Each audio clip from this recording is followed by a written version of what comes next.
All right, Vicky. So thanks for coming on my show because I know you're busy. You have live shows, international appearances. I don't know, interviews with Oprah. I don't know what you're doing. You're out there talking to all kinds of people. So I appreciate Terry hooking us up. I told you I haven't read all your books yet, but I've been looking through Vic the Bully, and I have the other one on Kindle, I think, right? Awesome. I think so. I'm not sure which versions you got, but super excited to hear that you're diving into the content. But you wrote them, so I did. I'm close there. Okay. Yeah. So maybe you can, which you probably don't do because you're usually running the show, go back. Let's talk about your background, your history, Sure. how you built your career, how you got to where you're doing, and Absolutely. Well, what do you want to know? I mean, literally, if you started the first book, I started my first business when I was 12 years old, which, yeah, is fairly interesting, because again, it came out of a need for something. And that's where I learned about how to be an entrepreneur is because I wanted a phone in my room. We didn't get an iPhone 6 when we were 6 years old back in the day. We had the curly corded thing. Pink phones, right? Yeah. My sister had a princess phone. The thing looked like it was something out of France. It was very funny. Well, it's, it had that big cord and it has to be stuck to the wall. Right. But I wanted a phone in my room because in the current household situation back then is there was a phone in the living room where everybody got to hear the conversation or a phone in my parents' bedroom. And so, as a teenager, a preteen girl, you start wanting to have privacy. And no, was this to get your own line or just my own line? Oh, no, this is my own line. So this who's is paying for this? This is a bill every month, right? Well, see, now you sound like my father. That's exactly what he said. He's like, I'm not paying for a phone line in your room. Right. And I was like, okay, well, looking for jobs and all the babysitting jobs have been covered because I had, older brother and older sister. You're not getting working papers to go work at McDonald's. Not yet, but see, when you're determined, right? When you're determined, his friend was there who had an insurance agency. And he said, I'll pay you if you can get people to let me give them insurance quotes. And I was like, at 12? Okay, 12. I'm pretty mature. I was pretty mature. Get arrested now for sending out a 12-year-old, probably, right? You probably could, but I was that kid that always sat with the adults listening, and getting involved in the conversation. Yeah. And I'm 6 foot tall, right? I was tall as a kid. Nobody ever, when I was 12, I probably looked like I was 18. 6 foot tall. I am. I'm a 6 foot tall redhead. That's so funny. I thought you were short. Nope. I met a guy during pandemic. We met for coffee. Like we'd known each other for 8 months. I get there. And he goes, I thought you were very short. I'm like, how did you, I'm about 6 feet too. I'm like, what made you? So I started asking people, like, do people think I'm short here? Yeah. I don't know. Just the angle of your camera. I had no idea. Right. And people always say that when they meet me, I'm 6 foot. Yeah. Wow. And my kids are 6'4" and 6'6". I'm sure. So we got some tall boys. Yeah. Well, good feeding. But yes. So that's the first thing people say to me. Dang, you're tall. Right. Wow. Okay. So anyway, coming back to that, wanting this. Well, how tall were you when you were 12? Well, let's see. I know I was 5'6" in 5th grade. That's tall for a 12. Right. Because I was taller than my teacher because she would always ask me to get things off the shelves and stuff. So, so I was tall. I looked older. I sounded older. I was very articulate, anyway. So the greatest part of the story is, back in the day we had phone books, like, the big yellow phone pounds, bringing it back in. It was the Bionic Man, the Bionic Woman for them on TV, remember? Exactly. We are totally dating ourselves. But that's been popping up on my YouTube feed lately. Has it? The Bionic Woman, Bionic Man channel. Yeah. I did love me some good Lindsay Wagner. That was good. Yeah, exactly. The special effects were, I think I showed the Bionic Man to my son when he was like really little. He thought it was the greatest thing ever saw in his whole life. I had the original Bionic Woman lunchbox. Yeah, those were, that probably was a lot of money now. They probably are. I don't have it anymore. Oh, too bad. But going back, as he said, he would pay me. You're still 12. You're still looking for a job. I'm very tall. Yeah. I am very articulate, very outgoing. And so he's, I think, partly he was probably trying to get rid of me so they could go play cribbage. I'm seriously. So I grabbed the phone book. I went into my parents' bedroom. I was in there for about 45 minutes and I came with about 20 people that said yes. Oh, you just picked up the phone? You didn't go door to door? Oh, no. I just picked up the phone and said, hi, my name is Vicki with such and such insurance company. And I was just calling to see if we can give you a free estimate. That's all I said. And some of them would say yes. Some would say, I was the original telemarketer. Yes, right? Before telemarketer was not cool. It's a numbers game, right? And he almost had a heart attack when I came out. He was like, what? So he offered me a job. I worked every day. My dad did not want me using his phone. So I got the phone line installed in like with less than a week. And I just had to pay him back. And because he didn't want me making all these phone calls from his you couldn't phone, put it in your own name. You're only 12. Right. So there it was. Anyway, so that's how I started. And then I started recognizing there was a need. When there was a need, if I could fill it, I could make somebody money. would pay you for it. Right. Sure. My dad was a truck driver. He wanted his trucks washed. I also did my dad's books at 12 years old, right? I was doing bookkeeping at 12. And it's a good lesson to learn. Right. And so then I started hiring my friends to do the trucks while I did the books. So I was making money while they were doing stuff. And so it just, this entrepreneurial spirit started. Good story. I like that. My dad was the same way. I'll be like, Dad, I want to get a stereo for my bedroom. He's like, you got any money? Like, no, I'm 12. How do I, and I would do that. I would string rackets because I was a tennis player. I would make fishing rods. And I started detailing cars too in the summer when I was in high school because I was cleaning my uncle's car at his office and all the people were like, oh, I can't get to the car wash. I don't have time. Can you wash our car? And those people started lining up. See, you're the entrepreneur by accident. It's the accidental entrepreneur. There we are. The story. Okay. So that takes us through where? Like you just finished last week washing trucks? I continue to do that. I moved out on my 18th birthday. I bought my first house when I was 19 and I started my first company with employees when I was 20. Very nice. Right. I started stashing that cash and started, recognizing that, I was pretty independent. I did not want to, I didn't want to stay, kind of stuck. So I needed to. It's stash the cash. That's a Vicki Fitchism. It's true. It's a Fitchism for sure. Because if you haven't checked out the back of the book, there is a Fictionary in the back. I did see parts of it. Yeah. I love that. Yeah, but that's all marketing and branding. We'll get into all that stuff. So absolutely. All right. So you bought your first home, and when you were 19. Yes. I don't know. Could you do that today? I guess you could, right? You only have to be 18. You can sign a contract, right? Mm-hmm. Yep. You had credit. It would be harder now because you got to have people that believe in you. I had a realtor, as a matter of fact, who I reconnected with maybe about 10 years ago because I bought my first house in Corona. Her name was Sandy Klein, and I saw her I was speaking at their chamber meeting, and I was like, Sandy, this is the woman that sold me my first home, and so it was pretty amazing, and just recognizing that the value of someone who's determined to get something done, and having the direction, I guess, because everybody kept telling me I was crazy, when I wanted to buy a house. They'll do, right? You're crazy, right. you because they can't see themselves doing it. It has nothing to do with you. Exactly. Right. Exactly. Too much responsibility. Don't do that to yourself. Right. And then when I quit my job 6 months later to start my own company, they just went ballistic again. And, you are out of your mind. And I started this thing, which I talk about in the book, saying, don't tell me I can't do it till I've already done it. Then feel free to let me know. Because I got tired, right? Because I started feeling their stress, maybe I shouldn't. Well, that's what happened. I started catching all their doubt. Yeah. Now you said you quit your job. You were 19. So how long have you been working there to begin with? I started there when I was, I think, 17 and a half, but I went from answering phones to office manager in less than 30 days. And then I ended up being the assistant to the president and traveling all over the world, running a multi-million-dollar division of the company. So, and you didn't go to college, or you did later? I did not. This is another thing about my dad. Okay. I wanted to go to college, but I wanted to be an actress. Okay. And so I was taking marketing classes and I was taking dance and stuff that theater and stuff you need for acting. Sure.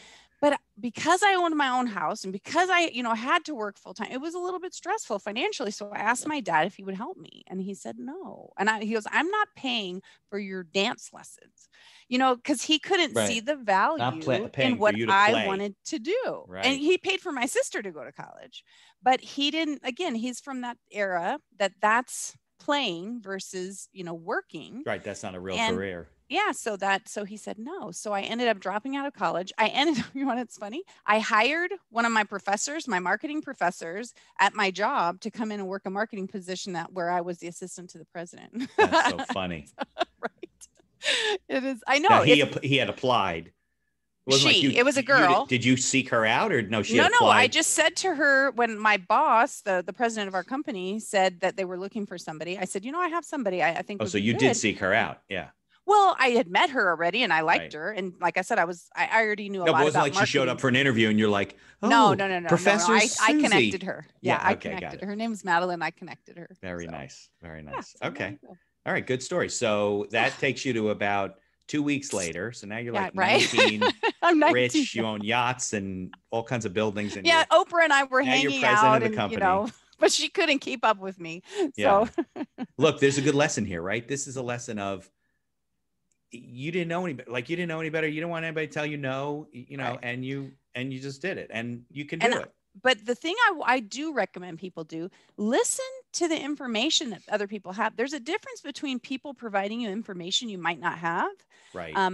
And people sucking you dry with their doubt. They're what I call the bullies, right? The bullies in your head, the fear, doubt, and shame. Like, don't do it, you'll go bankrupt. This whole, yes, there you go. You do have it right there in your head. Pick the bully in your head. Yeah. And so there's a difference. As a matter of fact, I was just talking to my son about it, my older son, about he was talking about a commercial building he might want to buy, and I said, that's great if you have a plan for ROI, but if you don't, you might want to take a look at what's going on right now with most people working from home and how many commercial buildings are abandoned and that kind of thing. So it's information. I'm not telling them to do it or not do it, but that's different. Information is what we should provide people, because then they can make an informed decision, right? Instead of just going on to these, making decisions based on not having enough information. Right. Well, it's because you're not really helping people. What you do is just projecting your own fear onto them. Right. Now, how old is your son? He's 24. So you're like, what are you like? Where have you been what happened when you were 12? Why are you waiting until 24? Dude, what are you, an underachiever? He did go to college. He did. Okay. He got a scholarship for sports and academics and went to college. He graduated with 2 degrees. So, we cut him a little slack. And I thought you were going to tell me you went on a volleyball scholarship to college. You said you're 6 foot or something. No, he did. He had a volleyball and a basketball scholarship and an academic But I thought that was you would have done that. Oh, gotcha. You're 6 foot tall. That is really funny. If Terry asked me, I would have said, "Oh, your wife, she's probably like 5'3", 5'4". Right? Yeah. So, Terry's 6'2", so we're both 6 foot. That's why you have tall children. Yes. All right. So I love this, because this is the kind of like conversation where I talk to all these people. They're like, "No, you can't do it. You can do it," but you just did it, and you started like 40 years earlier than most people. Right? So, yeah. I always tell when people on my live stream show, they'll say, "How old are you?" And I'll say, "I'm 22." Right. So Terry and I celebrated our 26th wedding anniversary yesterday, and we have a 24-year-old son. So it starts not really where the math, we could try the new math, but it's just starting not to work out. I'm going to have to actually accept a little bit older age. Well, they say, what is the 60s, the new 40? So right. I'm 55, so that makes me only like 32 or something. Right. So exactly. It's in your mind. Exactly. All right. So tell me about like how you started, working, like, because now what you really do is you advise people, you motivate them, you do all that kind of stuff. So take me through that like process, because obviously when you're, I was more of an introvert, but when you're in your early 20s in college, you like take on the world, right? Or you're working, but you weren't like, I'm going to stand up on stage and motivate people. So where did that all come from? Where did you start thinking about it? Great question. So I started my first business, which is a bookkeeping and tax company. And people are like, you are crazy. You're 19 years old or 20. Now I'm 20. People are not going to take you seriously. They're not. You pick something that everyone needs. Right? They need it every year. Right. They need it. I'm good at it. I've been doing it since I was 12. You probably can underprice the competition at that point, right?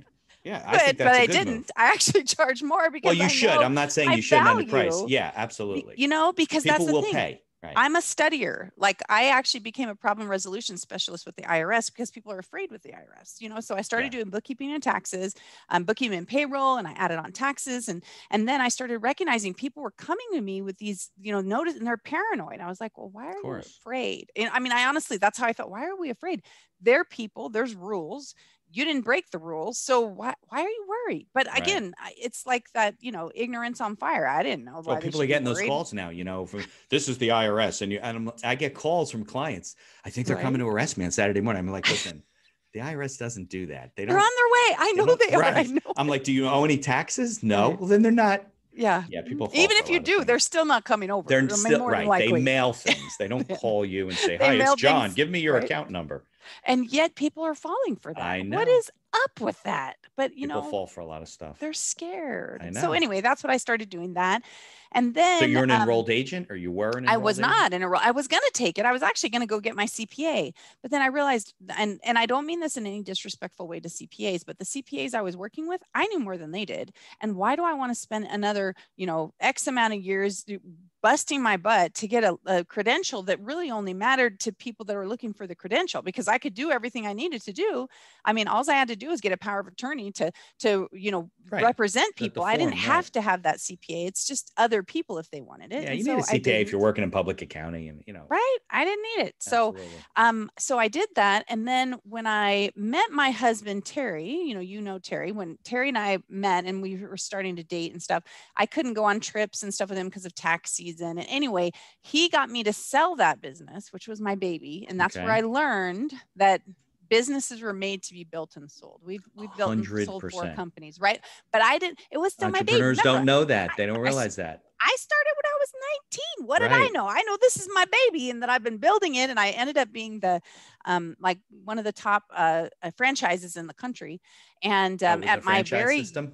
It was a franchise. So we started off with their base software, but then of course I didn't like it because it was very limiting. So I went and got my own stuff. And of course you did. Yeah, right. It wasn't serving the purpose. You're like, I can make this better. Right. Of course, and again, I still believe that, using templates and concepts work for a time, but when you've, moved beyond those, then you need to. But anyway, so I did that. And then Terry got me to actually sell my business to go run a division. He was the vice president of a publicly traded company and got me to go run a division of that company because we were going to get married. And like I said, I couldn't go traveling and stuff with him because tax time gets ugly. And then when people have issues, they want help right now.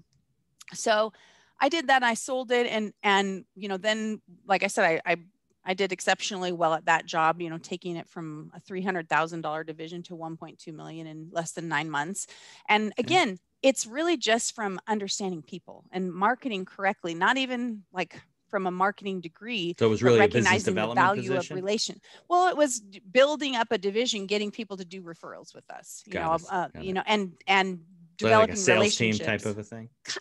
Kind of. It was a pool company, and getting the pool technicians going out and actually creating relationships with pool technicians and getting them to refer the business. Oh, okay, good. Yeah, so it was relational. It's about people and relationships. And then we left there and started a concrete resurfacing company. And while we were doing that, Terry says that was the best time in his life because I did everything. He got to go sell, which is what he does. He loves people and communicating and helping them get what they want. And I did all the, booking and scheduling and training of employees and ordering supplies and scheduling the crews, those things. And so again, you have all this experience, right? You start when you've started so many businesses from the ground up, what you have to do to get in there and get things done. And so when I was pregnant, I wanted to be a stay-at-home mom. Like Terry and I decided, I want to be a stay-at-home mom. I want to take care of the kids. And I didn't realize that I would have so much time on my hands if I was just a stay-at-home mom. I'm too active for that. But I tried, and every time I'd try and get out, then the company just kept growing and growing and growing and growing. So finally, eventually we sold that too. But I started in the direct sales industry just because I loved scrapbooking, and I didn't think about running it as a business, but I loved scrapbooking. And so I always believe you should do things that you love, and you should always have an outlet for things that are super great. And anyway, so I ended up doing that and being top 10 worldwide. I did it for 17 years, top 10 in the world. There's a ranking for scrapbookers? Well, there's a ranking for your company. It was an international company with over 80,000 consultants. So it was it was like a network marketing company. It's a direct sales company. Yes. For scrapbooking? Yes. Creative Memories is what I remember when we had my son, my wife wanted to get into scrapbooking. So I got her one of those cases, on wheels with all the scissors. I don't think she did one scrapbook. I don't think she did one page. You know why? Because it's completely overwhelming, which is why I was so successful at what I did. Because, and again, I bring this back because I think it's important for people who want to be entrepreneurs to recognize the value of understanding other people. Yeah. I knew there was 3 objections to people doing scrapbooking, right? Time, money, and space, right? And the only other thing preventing them was overwhelmed, was Right. absolute overwhelm. So I dealt with the three main issues of time, money, and space by figuring out a way to work in a 2x2 area, to work on your scrapbooks, Right. how to have everything organized in the case. And it required money, but I gave them payment options to do it and gave them opportunities to earn free product, through people, and then taught them what's called a 15-minute focus, how to work on your scrapbooks in 15 minutes a day, every day, without ever feeling overwhelmed or having more than a 2x2 area that you had to use. And so instead of $50 per person, the average sale for consultants, mine was 500. So, average per person, some people 2,000, and people are like, you can't sell $2,000 of scrapbook supplies to someone. I was like, you really can, because, and again, in Direct Selling 101, which is the book before that one, That's the one I have on Kindle. That's the one we talk about buying thresholds.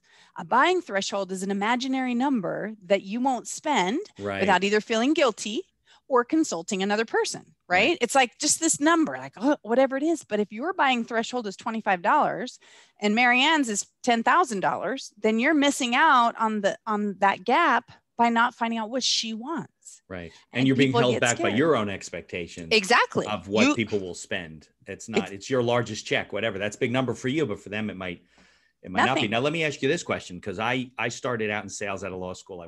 My dad was in the insurance business. So I said, listen, I got to learn how to sell. So I went there, and that's, life insurance. Nobody they only want to buy it when they can't get it. They don't want it. Right. They only want the payout. They don't if somebody calls you and says, I need life insurance, probably because they had a heart attack in the morning or something. Right.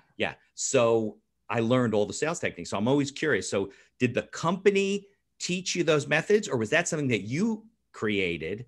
And then they're like, how in the world are you selling this much stuff? And then you said, well, let me show you. This is how you do it. Exactly. So how did you, what made you? If we back up a teeny bit, Terry is the one that got me to go to my first motivational conference, right? Okay. And so where I saw Tom Hopkins and at different times saw Zig Ziglar and John Maxwell and, just these different groups. He's the one that introduced me to that. And I am an avid reader. And so like I consume at least, 5-10 books a month, but usually now audio listening while I'm getting ready or doing things. But I'm an avid consumer of content.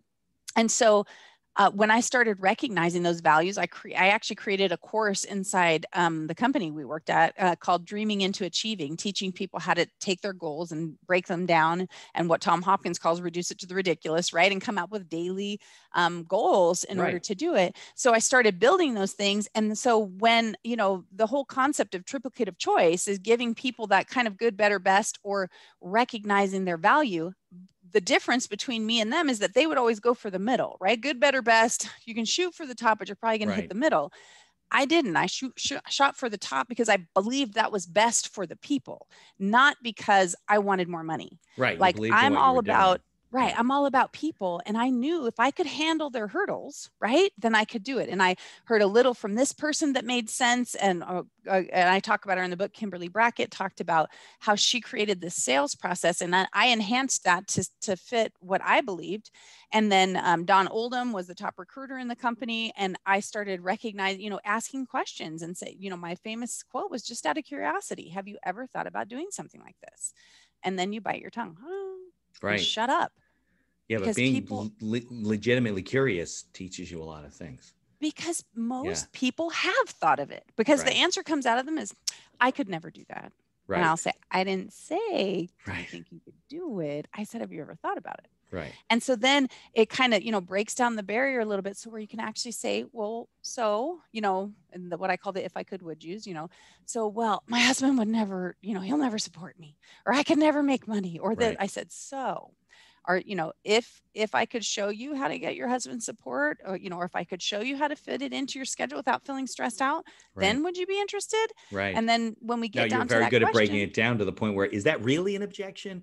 Right. Or if it was not there, would it not peeling be an the issue? onion, right? What's the real objection? Yeah, no, that's what a good salesperson does. So then I was the top 10 worldwide in recruiting for, for more than a decade. And I was in sales and recruiting top for the entire world in my company for more than a decade. And I never tried. That's the thing. It was never a get up in the morning and grind. It Right. was, Well, I it love came what I naturally to you. do. You enjoyed How it. can I Yeah. help people? That also comes through. Like if you're like worried about your next paycheck, you're looking at the big Right. sale, people know that it's all vibrational energy, you know, and it's all the bad stuff. So then if you really believed in what you do, you love what you do, you feel good about it, people just feel good about being around you. It's the way it Right. is, and it becomes infectious. And yeah, but some people, Exactly. I don't know what it is. It's also, some people have it in them to absorb and learn and take advantage of the things that they pass along the way. Like there might have been other people that went on a similar journey like you and passed the people and had the experiences, but none of it affected them. None of it sunk into them. None of them noticed it. None of it, you know, Right. I believe that about life. I just think that some of us early on notice, or there's somebody, an outlier that gets involved and says, you know, hey, Vicki, you know, go and talk to this guy and he'll tell you things. And you're like, oh, okay. And then he sends you to somebody else. And then you just got on that path out of not luck, but you know what I mean? Some Yeah. people just don't get it. Like you talk to It's a people and they just desire. don't get it. Right. It's a desire to actually consume the content. My mom used to always say I was a Yeah. sponge, right? Because I would ask the adults questions that I really wanted to know the answer to. Like, Right. why You are were you doing that? curious, And I would legitimately watch them. curious. Yeah. I would watch them when they're playing cards, and I would know when they're lying because you could see. And, you know, now I know they're called, you know, these micro expressions, but when they, you know, when they kind of squint or they do that, like I They would call just that a watch tell, them. right? Right. Yeah. They call it Yeah. a tell, but then you'd see it in other things, right? Not playing cards now. Right. When people are Being dodging observant. questions and yeah. And so I just started recognizing and then calling it out what it was and saying, really? Because Right. it seems like, you know, and without trying to be offensive or really butting heads with people, but helping them to see other possibilities by asking the skill of asking questions. Yeah. I think a lot of it also has to do with the use of your time and your success, right? So if I'm meeting with somebody about some legal issue, Mm-hmm. you know, I want to know right away, is this really something that's, well, first of all, it's serious, Right. you know, of course, can they afford me? But also, is it something you really want to take care of, or you're just kind of fishing around for, Right. you know, information? And then I could go on to the next. It was the same thing with life insurance. You wanted to know right away where this person was a prospect. Certainly you want to know if they have a heart condition, but Yeah. you know, if they're really not going to do it, what are you sitting on somebody's couch and falling asleep at 7:00 at night? It's just kidding Right. yourself. But I think, yeah, there's people that I met along the way who were just, they got it. Like Right. there was a natural thing about them when it comes to recognizing what these opportunities were and how they sold, and they believed in what they did. Right. And then there's other people that just like, oh, they don't get it. Like, Right. they don't even see. They're the check collectors, right? They're just, give me my money. Just, okay, bye-bye. Be on your way. Yeah. I've had people ask me, you know, these insurance agents, other salespeople, well, I was talking to somebody, this person, and they really need this, but if they want to buy this and it's more, I'll make more money if I do that. And I said, well, what does it have to do with the money? Well, you know, I got to pay what's the right thing to do? Right. They should be doing that. Okay. Well, then tell them to do that. They'll appreciate that. And that'll come Come back to you in spades. Right. And people would say, well, what if they get mad at me? Like, you know, like, I don't want to tell them that this scrapbook kit is better for them. And I said, well, do you believe it is? Well, yeah, because they're going to want. I said, then why won't you tell them? If you don't tell them the truth, because it's so much money, they're going to think I'm just trying to take their money. Throw you out of their house? Well, the thing is, though, honesty represents itself. Yeah. And that's the thing. It's like, if they get mad, then, you know, then why would they get mad if they don't believe you? But if you don't believe you, they're not going to believe you. So you have to actually believe it first. You need to really believe that's best for them. If you don't, then don't try and sell it, because they'll feel it. You have to. And that's why I always told people. And again, when you read Direct Selling 101, you have to find the value first. Find the value in what you're selling and really recognize the value, or sell something else. Yeah. You know, good point. Right? Just stop. If you don't believe in this, sell something else. Exactly. And and like I said, once you do, when you get rid of that, I have to make money. And like what Tom Hopkins said, you know, the people can see the dollar signs in your eyes. Yeah. Then when you change that and you're authentic, then you don't care if people are upset. Like, they're not upset. If the truth upsets them, that or your opinion, then how you can't change that. Can't do more than that. Yeah. Right. You can just give them what you believe, because I got to tell you, which I actually talk about in the book too, if you don't tell them and they find, like, they're going to find it out anyway. They're going to find out and they're going to be pissed at you. Yeah. Why didn't you tell me? Why didn't you give me my options? What other things didn't you tell me about? Right. Yeah. Why didn't you give me my options? Yeah. And so, like, well, I didn't want you to get mad. Well, I'm mad now, and I You can't even do anything about it now. Right. And so then, well, that's short-sightedness. People don't realize. I had a couple that stormed out of my office. They were insistent. They wanted this kind of trust set up with their will. We don't really do that in New Jersey too much. I said, listen, you're going to spend $4,000, $5,000, $6,000. You don't need it. It's not necessary. That you don't care. And they stormed out of my office because I wouldn't do it for them. I felt like I was taking their money and it wasn't necessary. They probably got some other idiot attorney to do it. Yeah. You know, there's lots of people that don't mind check collecting. Sure. Oh, that guy, he's so self-righteous. Yeah, here, give me the money. Right. Exactly. Right. Exactly. What's the matter with him? Right. Yeah. Exactly. He doesn't know anything. Yeah, you're right. You're totally right. Right. Okay. So you were with the direct sales company. Yes. And how long did you do that? 17 years. Oh, long time. The only reason I left is because they ended up, my heart still breaks because they ended up filing bankruptcy. They ended up because of, it wasn't even the company. The company was doing great. Right. Their parent company got themselves into trouble and then took all of our retirement money because they just changed it to a Rabbi trust, and they were able to, you know, anyway, they raided messed the company. Up. Yeah. Right. They did. They raided it and messed up something that was so beautiful. I mean, honestly, the people in that company, the consultants, most of us were honestly friends. I'm still friends with them to this day. I mean, I have hundreds and hundreds of people that were still connected through the direct sales industry. And so from that, because the company was flying me around to speak to, you know, other consultants and other people, how to get your sales up, how do you get your top in sales and recruiting. You're on every incentive trip, you're the top point earner, you know, so flying around helping.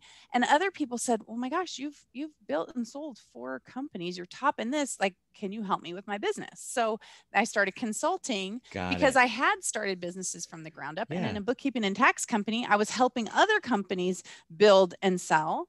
And so that's how the consulting part started. Well, it's natural. You built your whole resume. You built your expertise. People understood what you were doing. You showed them how to do it. You did it.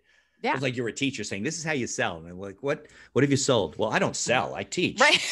Like, what? Those people.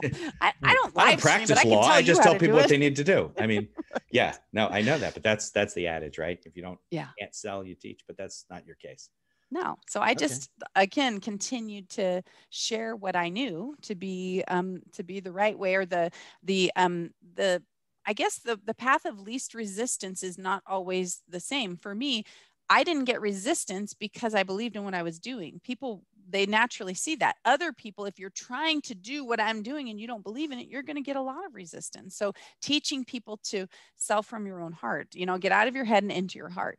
And when you are 100% sold, it will be simple for you to sell because you know you're just speaking truth and you're just sharing your opinions with what products are best. And in the book, I use this example. So if you have a kid you have a friend that has a kid with psoriasis, right? And it's terrible because my nephew had it and I watched him struggle, so painful. It was horrible. Right. Yeah. And you had a product that you knew would fix it, but you wouldn't tell your friend because you're afraid she's going to think you're selling, then you're being selfish. Right. I mean, and you don't really care about your friend. Right. And you don't have to give it to your friend for free because that's you not having any self-confidence. Give your friend a sample and say, hey, I noticed that, Joey or Mark, whatever, is struggling with this. Hey, try this and see how it goes. Right. And then teaching them the follow-up process. Yes, you should follow up. And yes, it's okay to make money from your friends. They're going to buy it from someone. Right. Don't you think that they would rather help contribute to you and your family's growth than a stranger?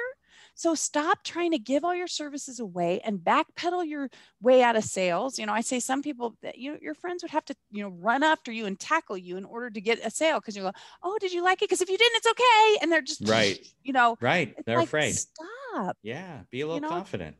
Ask. Just, did you try it? Did it work? No, it didn't. Oh, I'm so sorry. Let me try and find something else. Or, oh, it did. That's excellent. Ask them, would you like to purchase some? This is how much it is. Would you like to get some? Because any parent that can resolve a problem for their child will throw money at it. I mean, right? We don't have to argue about that, right? Exactly. We want to help our families. So, and women, like we are, and I say this in a way, I want you to hear it. We're some of the best salespeople because if we really believe it, then we will share it and we will tell everybody. But women are also very often the most fearful. We'll tell every single person on the planet of a product that we're using that we absolutely love. And it's a $500 package, doesn't matter. But the minute we're selling it, they're going, okay, try this sample. And then just let me know. Right. We've already, exactly. Because no, if she wants it, she'll call me. I know that. Right. What do you It's have fear. 1,400 people asking her to do something. She didn't remember that she had this conversation with you this morning, Right? even Fear. if she's well-intended. Yeah. It's fear. So that's what Evict the Bully in your head is about, Yeah. helping you overcome your fear and stop looking at it, as and start recognizing it for what it is, a bully that's hanging out in your headspace that you need to evict. Yeah. Well, people in law, even, they're like, oh, I don't sell. It's like, Right. Of course you do. What do you think? You People do. just like come to your office and say, here, here's, you have to convince them that they need X, Y, and Z, whatever. People have confidence in you. You got to learn how to sell. Exactly. And they don't teach that stuff in law school. So you are really like the epitome of the accidental entrepreneur. I mean, you like got started when you're 12, you went from one business to the next. Now, I'm sure at the early days you didn't, but do you do business planning now, strategic planning? You write a business plan, you do those kind of things? Yes and no. I mean, I have goals and objectives. Yeah, that's what I write a business plan out when I'm thinking about adding another division onto my company. That's the strategic plan. Right. It's still part of, it's a marketing plan. Then there's a financial section, right? Because you're going to figure out, if I'm going to add this and I lose money, what the hell am I doing it for? That type of thing. And how long is it going to take me to recoup these costs? And, and so yes, planning, those. But in the beginning, nope, I just got on the phone and then, I could do that. Right, exactly. Well, it gets more complex when you have employees and you got responsibility, you got tax, you got to pay, you got payroll, things like, if you don't plan, you could be, I remember in college, I had a couple of friends and they were in like it was a direct selling business too. It was like, it was when Halon was available, like fire extinguishers. They were selling small fire extinguishers, selling door to door. Most of the people that came to work for them were, sold 5 to their friends and then moved on. But they didn't understand the concept that if you collect $1,000 from sales, you didn't make $1,000. Right.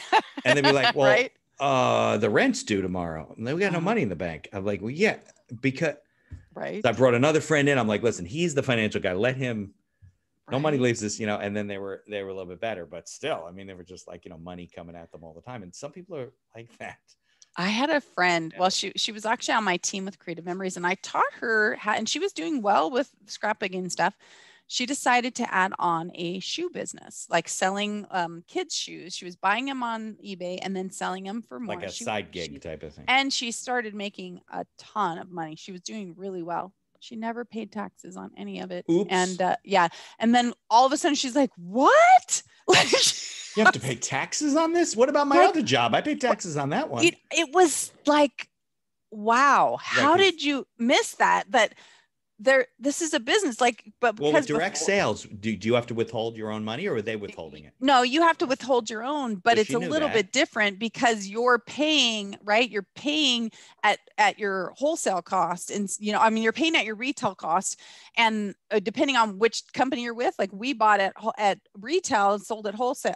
We bought at wholesale and sold at retail. Yeah, don't do it the other way. Right? Yeah, that's where you go bankrupt really fast, and then you write a book on it. Yeah. Don't let this happen to you. That's my dad used to say in the stock market, his motto, unfortunately, was buy high and sell low. Right, like, just did it in the wrong order. He's like, every time I think I'm good, and then right. He's doing the right thing. He's just doing it in the wrong order. That's exactly. That's funny.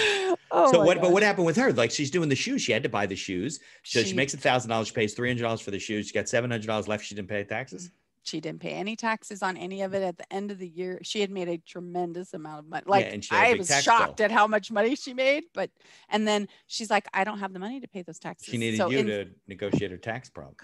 I'm not going to get into that because she's probably going to hear the podcast. Yeah. But it was just, it's like, and then they just, instead of handling it, they just abandon it. Whoop. I'm just not going to do that anymore, because then now they're scared. Like, I screwed up. Okay, well, you did, but you're making a boatload of money. So let's just take this part and put it aside. Yeah. Why would you give up? It's not like you lost money. You just spent all the money you got. And it was a lot. So, but there's thousands of Americans that are in those positions because they don't understand logically. Well, there's no money left in my bank account. That means I didn't make any money. No, you got a new car, and you bought a house, and you got new clothes. Not all deductible. You did make money. Right. You just spent it all. And that's the problem. Right. So yeah, absolutely. Anyway, we got to teach people how to save. It's interesting because you have an interesting combination of things. I think a lot of us are very right brain, right? Because we're creatives and we want to make this, we want to build this and do that. But a lot of people are missing on the financial side, the number side. It's the part that they do shy away from, and they don't do their numbers. And you obviously didn't. You went right into bookkeeping, so that's not. And really, because people do not pay attention. Right. because it's boring, or they're afraid to find out they're not making any money, which during coronavirus, you get rid of cash flow and it reveals a lot of things. Right. You know? The desperation, because people that were going paycheck to paycheck, all of a Right. sudden, They're like, it's just cash flow getting them through. Mhm. And you got to measure that stuff. Do you know Profit First, Mike Michalowicz's books? I have not read it. Yeah, Heard of it, but have not read it. It's basically a pay yourself first type of a system, Mhm. but he's put it into a system that works for the average person, bank accounts and moving money around. But yeah, I mean, people just don't do that. If you don't put money aside for taxes or whatever, it's not going to be there at the end of the year, Right. or profit, or whatever you're doing, or vacation. And, because people get so stressed out about it, I wrote one of the books, I think it was number 4 in the series, because I wrote 12 books in 12 months. Right. I think it was number 4, and it was called Okay. You're Broke, Not Broken. Right. And helping people recognize that your internal value has nothing to do with your external circumstances. People can get Good into comment. situations. You can have an investment that you heavily invested in, right? it didn't work out and whatever. And it doesn't matter. It doesn't change your value. But I created this system inside where this man who ended up literally losing everything and having his car towed away while he was buying the last dollars worth of ice cream for his child. Like true, right? This is a true story? No, it's true in my head because I wrote it, but it's, probably happened to somebody. Right, probably did. But and how I of course have created this system for his 3-year-old to teach him how to manage his money, using something, well, I won't bore you with it now, but it's really cool. And it, like I said, when you can break something down to a 3-year-old level, anyone can move that system up, because it's very simple about what you're separating money for, and that you have to, you can't spend money that you don't have. And if you separate it, like my mom when I was a kid used to have this little accordion envelope, and it was all cash. My dad was in the military. Right, different she'd go get things for different. Yeah, mine used to do with food, coffee right? cans, Right. And so hers was this little thing, and Yeah. one of them was contributions. Like, so when we'd go to Sunday school, my mom would give us each $1. There's 4 kids, give us each $1 to give in Sunday school, to teach us from a young age that you want to, that you need to give. But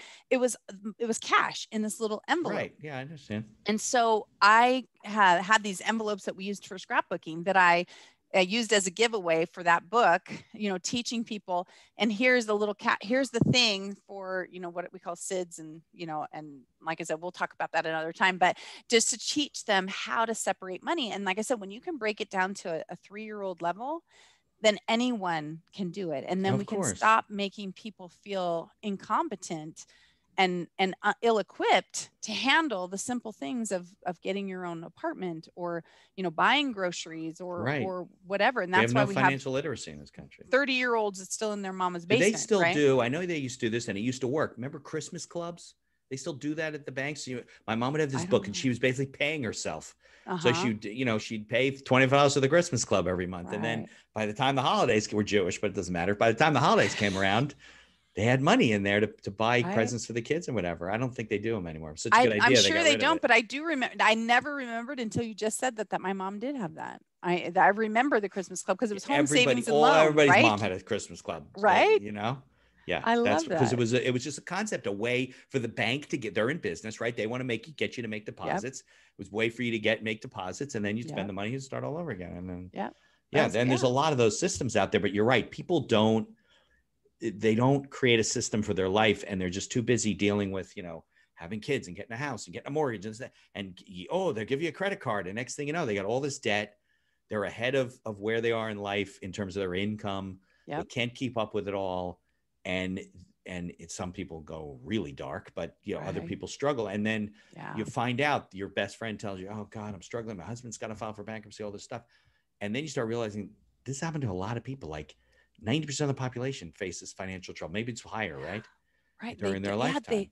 They're completely ill-equipped for what comes. And then, all of a sudden the credit card applications start coming. Any college kid, Elijah, 16 years old, they started sending him. Yep. You're like, you can't get credit at 16, but yes, they're just prepping. I don't think so. You have to get a parent. You can't. No, I think you got to be 18. Yeah. Yeah. That's what I'm saying. But at 16, but he's on the mailing list already. Yeah. Right. Right. And so, they figure he'll get mail for a couple of years and then he'll be conditioned. Yeah. Right. or he'll fill it out and they'll have his information ready the minute and then they send him an email. You know, there was something I was going to say. You said you bought your first house when you're 19. Mm-hmm. Today, I don't think you could because you wouldn't have a credit history.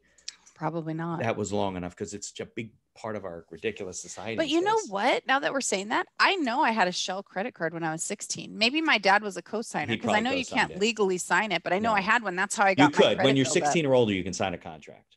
No, not in California. Oh, really? New Jersey, you can sign at 16. You have to be 18. Yeah, here. 16. So you could do it, but I think they would require a co-signer. So you can own a car. Right? Yeah, you can't own a car. What do you need a gas card for? You know? Yeah. Exactly. Oh, yeah. But all this stuff is really good because you lived it, you know? Yeah. Absolutely. It must be frustrating when you meet somebody and you know they have a lot of potential and you're trying to help them and they just don't like absorb, you know, it just doesn't. Right. It's painful. Yeah. Like Terry and I were just talking about, you know, because the clients, I'm very selective about clients that I take on because I enjoy your life too. I do. And I will only work with people now. And I don't mean this to sound rude or disrespectful, but I only want to work with people that are actually going to do the work. Right. Yeah. When we're talking, like, if you're not going to do anything that I say to you, then why are I don't know who that's going to be more painful for you. Right. Or for it them. Is. And that's because I'm so excited. You don't need their money. So, right. Exactly. It's like, and that's my husband goes, honey, just don't do that to yourself because you get so involved. Like you want to go fix it for them, but it's never going to stay fixed because they won't do the work. They say, oh yeah, I didn't have time to read that. I didn't have time to do that. Well, obviously it's not important to them. Exactly. And you know what? If it's not important, that's okay. Wait, save this money then, like the Christmas club. Wait until you're actually ready to move into action and then let us help. Because they might never be ready. Yeah, exactly. And then they're going to steal parts of your life while you're so like, you know, not addicted. That's the wrong word. You're so excited and you want to help them and you see all this potential and you're giving them part of your life that you will never part get of my back. mind. Right. Because as I'm going, oh my gosh, we could totally do that. We could like that. And they can't. And they're like, oh, I didn't have time to get to that. I mean, that's it. To a certain extent, it's a little insulting, but they don't mean it that way. It's the same way in law. I mean, I talk to business owners all the time. Listen, we got to do X, Y, and Z. And they're like, yeah, we need to get to that. I'm like, listen, just do it before you die. Like, don't, because I do have a lot of cases right now where people died and they didn't have business stuff in place. And they don't have a will. And even New Jersey is not as bad as California, but it's difficult when you die without a will. Oh yeah. And the fact that probate takes so much of the money. And then and by the way, you have to post a bond. I don't know about out there in New Jersey because because they don't know. Maybe there are creditors that show up and the courts don't want to have the creditors screwed because the beneficiaries took all the assets and they make you post a bond. It's like 1%. So if it's $1 million estate, was it 10 grand? That's crazy. And you got to do it before you get appointed. So you might not have access to the bank accounts. And you might not even have the money. So what do you do then? Find a friend to give you money for a couple of weeks. Yeah, I got one right now where they're trying to find money because they need a $5,000 bond or whatever it is. You know, that's where all these letters I'm getting about the $2.5 million that the Prince of something wants to send me, and that it's like, oh my gosh, those are great, right? You know, did I tell you about the scam that the guy in Alabama? Did I tell you that story? So I get this email. So I do a lot of marketing like you do, right? So I get this email about a guy selling a piece of construction equipment. It's about $800,000 sale. Do you do purchase agreements? Sure.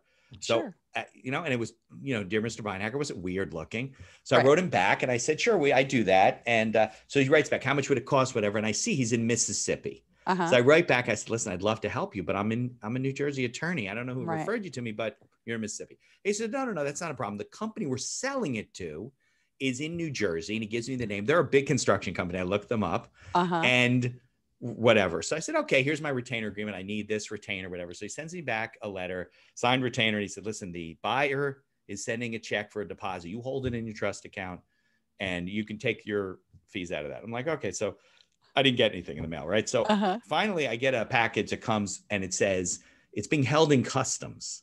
So I said, the company's in New Jersey and you're in Mississippi. How is this being held in customs? Oh, well, the broker's in Canada. He gives me the story. So I go, all right, whatever. So I never got it, right? So weeks go by. So one day the package does arrive. I don't know how. It comes to me. I open up. It's this, I still have it. It's this Chase bank check for like $150,000. He tells me to deposit the check and I'm supposed to send him 80% of the money and we're told to back 20% till they inspect the equipment. I said, okay, that's great. Now listen, I'm an attorney. I don't know you. I have to do my due diligence. Get me a contact at your company and I'll call the company in New Jersey just to verify everything. ghosts me. Like I don't hear from him anymore. Oh so I said, you know what? I looked up this company that was on his email. It was a real company in Mississippi. So I called the company and I get through this woman and his name was like Michael or something. She says, would you like to speak to the real Michael? And I said, he's a real person? Like, yeah. And this guy has been masquerading as him for a couple of years now. He's in some other country, maybe Canada. That's where the package came from. So I finally got this guy on the phone. And he tells me that the Birmingham FBI came to his office because some attorney got taken for like $250,000. Oh my gosh. I was like, boy, I hope the bank has insurance because I'm sure the guy didn't have any money. Wow. Yeah, some attorneys are just desperate. Oh, wow. And they deposit the money. As soon as it's deposited, it'll be available in a couple of days, but it doesn't come back through the Federal Reserve System for a couple of weeks. Oh my gosh. Yeah. So, see, it's so sad. And that's why people are so skeptical now. They can't even trust. You can't trust anything right now. I mean, what? Yeah. But if you think a Nigerian prince is leaving a couple of $1 million, well, I mean, I'm worth it. I mean, they obviously looked you up and they were like, right? Well, we got to give Vicki this money. And kind of went like this in bullseye. Oh, that girl. That's the one. Right. Exactly. Because, I mean, I'm worth it for sure. Right. Well, it's not even that strategic. It's these people that are so poor, they don't have anything. Yeah. They're in these internet cafes and they're just trying to make a living. They don't think about you on the other end and what they're doing to you. So sad. I know. It's sad. And a lot of people I've had people lose jobs because they fell for one of these scams where, you're transferring money. Yeah. Like during, well, those are really bad, but I'm talking about like somebody's doing a real estate transaction and they hack the system. They start watching the timing of the transaction, like the day before they send fake wire instructions and it looks like it's from the lawyer. Yeah. Don't want to always confirm those. That people lose their deposit, go to some Chase account and off to probably Russia. That's so sad. Yeah, it's terrible. It's terrible. Well, it's a good thing that there are honest people like us in the world that we at least try and fight the good fight, right? We try and help people because that's like I said, the worst thing we can do is do nothing. What is that, Nathan Hill? I don't remember. I'm going to get my quote wrong, but you know the one I'm talking about, right? But Terry's right. You can't help everybody. Because I know they just won't. We're only going to help 20% of the 20%, probably. He's like, babe, no. Like I'll go, but honey, I could, and he'll go, no, no. Like I can already see it. You're super excited. Are they really going to fall through? And then just like you can be devastated because you can feel like I could have helped that person, and they right. I feel you just gotta just walk away. You just gotta walk away. You just gotta say, you know what, can't help everybody. Think about all the people you've helped though this week. I know. I talked to one of my clients and she's like, Vicki, her name's Shannon, and she won't mind if I tell her. Her name's Shannon Mattern. And we started working together. I think maybe 5 years ago. And I think we worked together for three years. I was coaching her every week. And she is such an outrageously, incredibly talented girl. I mean, like I look and I would just say, girl, because I actually reached out. She wanted to pay me. And I said, you know what? I tell you what, I'm going to let you do this for me. I'm going to charge you a discounted rate, but I'm going to make you responsible for all this stuff right here. Because I'm telling you right now, you are a gold mine and you just can't see your own value right now. And so we worked together. And so I talked to her the other day and she's like, I am living the dream that you saw it. I couldn't see it because we have this little thing one time and I'm so done. I don't want to do it anymore. I'm letting it go. And I was like, okay. Just really quick. So if any of your listeners are in this situation right now, or they're feeling completely overwhelmed and they just want to give up, what I said to her was, that there's value in your knowledge. And so why are you going to take your self-driving Uber car and abandon it on the side of the road when at least the worst case now you could at least park it in your garage until you're ready to use it again. That's a good analogy. Right? Let's not leave it abandoned by the side of the road. Because it's capable. You already have people that you've taught and trained through courses and this and that can do the work. You can get paid, pay them a piece of the pie and still be making your passive income over here because you've already taught them.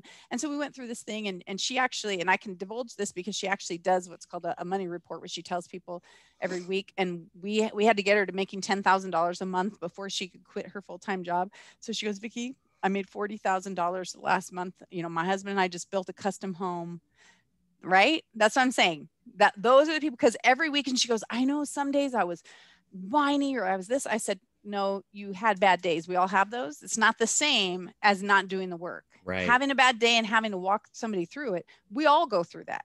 Right. But you did the work. You did the work. You did the work. And look at you now. And she goes, I know, I can't believe it. I never thought I would be here living my dream. Well, and so yeah. that's what makes it all worthwhile. Well, isn't that the secret? The secret is that successful people do the things that unsuccessful people are unwilling to do, not that they can't do. Right. That's, I think I read that in a speech from like 1929 or something. Right. Oh, right. It's not, true. you don't have to be like a rocket scientist to be successful in business. You just got to do the work. And be consistent.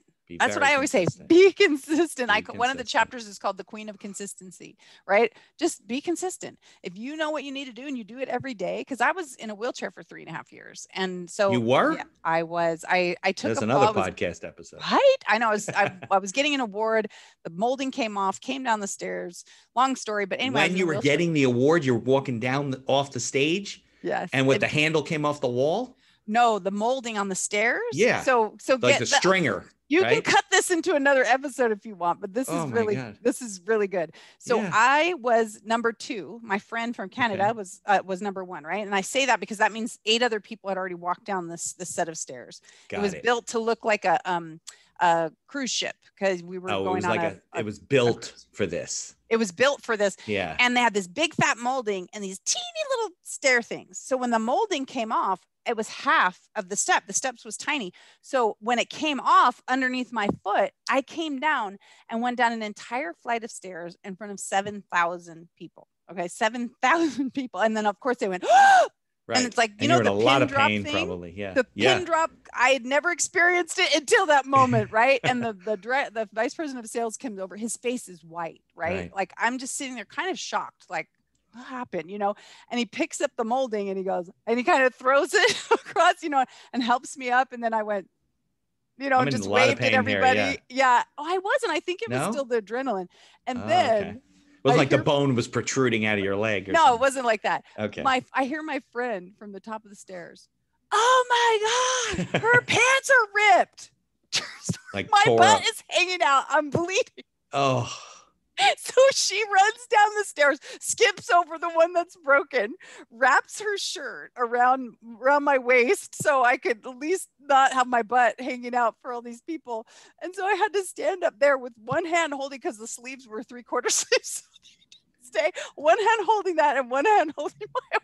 Oh my God. And I assume the company paid your medical bill, right? Well, that's another story. But anyway, they should have, but they did not. So really? But then I didn't know any better. Now, had I known you at the time. No, I don't do that kind of law. It doesn't matter. You would have said, Vicki, you need to talk to somebody. Correct. You know, and you would have said, or I would have negotiated something before you went to a litigant. Exactly. So anyway, I didn't know I had torn the ligament in my hip. And so I kept walking, and it got tighter and tighter. Anyway, I ended up with 7 bulging discs in my spine. And oh God. Because it torqued it over and over, you know, for so long. Oh, you passed on a big lawsuit. Yeah. Right. So, but anyway, see, we still can be successful even when we don't have that avenue. And because I was so consistent, even though I was in a wheelchair and I couldn't do what I was doing, I was making my phone calls. I taught my team what to do.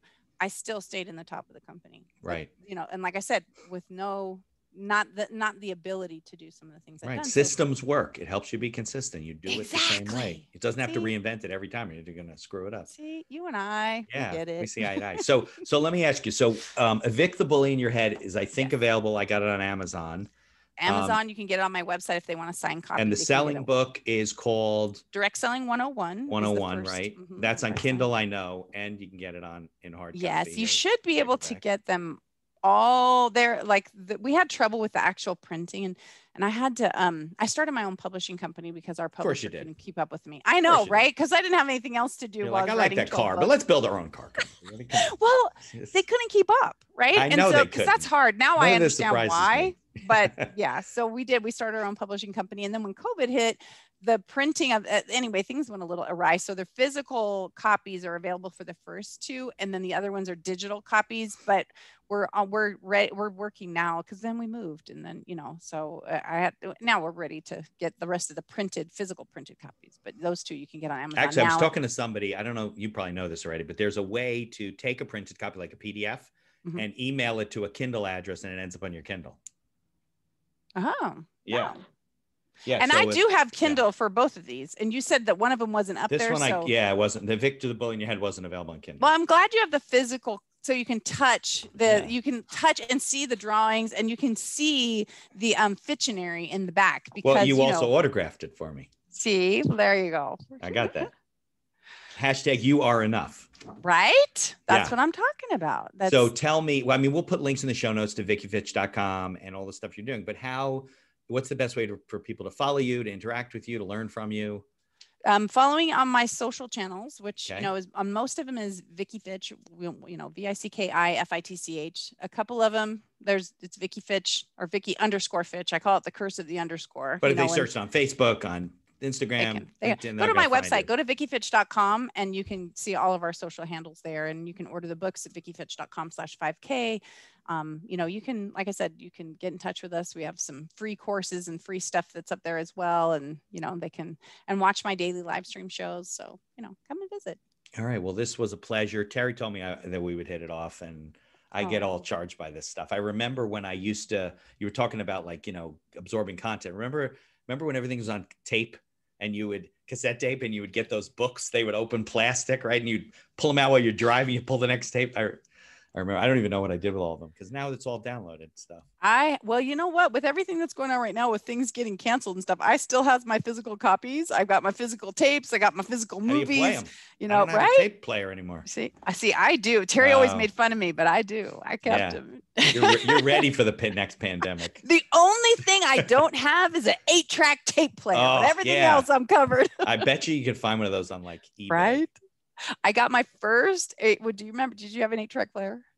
I did, yeah. A cassette player and an 8-track player. Right. Yeah. My first 8-track. It was a small unit. You'd stick it in the top, and My first one was Foreigner 4 was my first. That might have been my first one, that or Fleetwood Mac or something like that. Yeah. Right. You know what my first cassette tape was? Because I didn't buy it. I think my parents bought me I was little, Neil Sedaka. Something like that. I like Neil back in the day, right? It's probably not the first tape I would have bought, but right, exactly. I like Neil. Me neither. But it's pretty funny. But we could do another episode and catch up on all kinds of fun stuff. Absolutely. Well, it's been a pleasure. Thank you so much for inviting me. Thank you so much, Vicki. I appreciate you coming on. No problem. Okay.